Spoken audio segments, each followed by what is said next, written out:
Les espaces restreints entraînent leur lot de blessures invisibles. Celles faites aux femmes en sont une caractéristique frappante. Les chiffres sont éloquents. Durant la période de confinement, c'est 36% d'augmentation de violences faites aux femmes selon la police nationale et 5 fois plus de signalements selon la plateforme du gouvernement. Pas facile de réagir quand les portes sont closes ou lorsqu'il n'y a plus d'accès aux outils de communication. Pour nous éclairer, Béatrice Santos, spécialiste de la question de la violence faite aux femmes, maîtresse de conférence au département d'études psychanalytiques du CRPMS, Université de Paris. Il y a les problèmes que d'habitude, les femmes ont accès à des lignes d'écoute, à des associations, elles peuvent sortir, venir parler à quelqu'un. Il y a beaucoup d'associations. Quand même, le réseau, il est important, notamment en Île-de-France.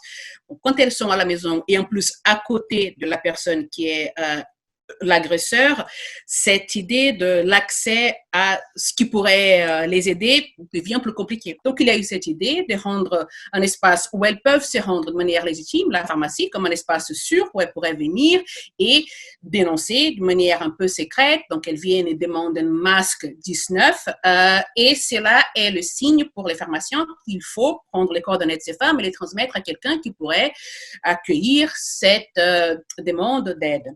Le dispositif mis en place de déclaration en pharmacie vous paraît-il suffisant ? Indépendamment de la crise sanitaire, cette question de financement des actions proposées par les associations, elle est toujours présente.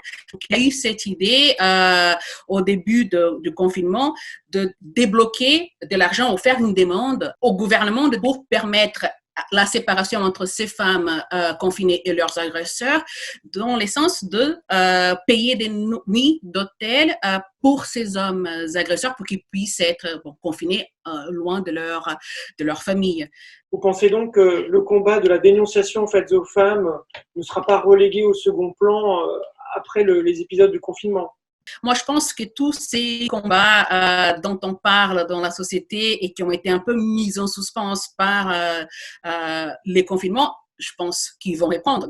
D'abord parce qu'il y a cette augmentation dans leur urgence, on l'entend parler et il y a plus de chiffres, mais aussi parce que les personnes auront envie, je pense, de continuer de s'engager. Donc oui, j'imagine bien.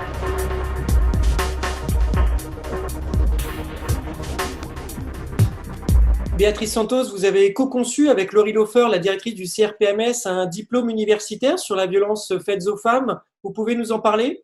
Tout à fait. Un des thèmes où cela a été très clair qu'il fallait un travail d'équipe, c'était la question de la prise en charge de violences conjugales et de violences de genre de manière générale.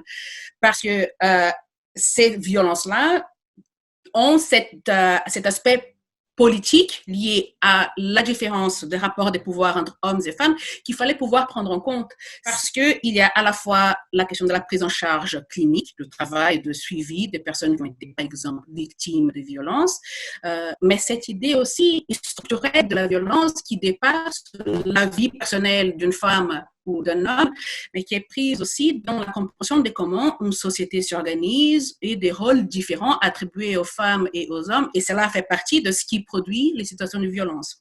Là, vraiment, il y a une dimension de service public, de rendre accessible un travail qu'on peut faire à l'université avec les moyens de l'université, d'un réseau des chercheurs, pour proposer quelque chose de qualité à des professionnels qui peut-être n'auraient pas la possibilité de trouver toute cette discussion en dehors du cadre de l'université. Pour traiter de ces questions de violence et de féminicide, le CRPMS concilie les recherches académiques, scientifiques avec les partenaires de la société civile. 2 exemples. Un futur partenariat avec l'association Les Échappées Belles, conduite par Isabelle Steyer, avocate spécialisée dans le féminicide, ou encore la production de cet ouvrage « On tue une femme, le féminicide, histoire et actualité ». Cette augmentation de violences faites aux femmes et aux enfants pendant les confinements est un signe aussi d'une certaine inégalité qui est rendue encore plus visible au temps du confinement.